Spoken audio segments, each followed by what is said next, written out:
Alors Yvan Matvey, la période du Covid, de la Covid, a été finalement, on pourrait dire, bénéfique d'une certaine façon pour le musée, puisqu'il vient de s'enrichir dès l'entrée d'un nouveau morceau de mosaïque.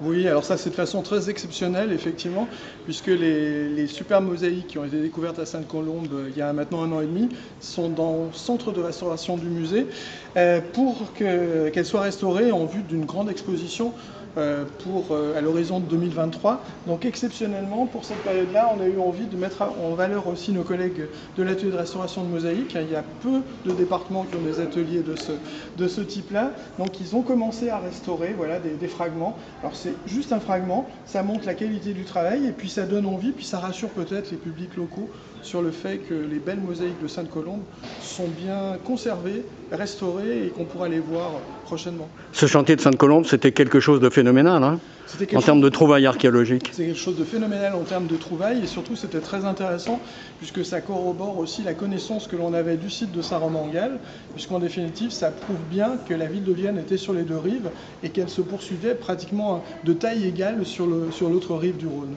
Donc scientifiquement c'est intéressant, ça a permis de redévelopper des découvertes autour des rues du commerce, de l'habitat avec à 2 étages, etc. Mais le rapport d'Archéodonum n'est pas encore rendu, donc il va encore nous révéler d'autres surprises.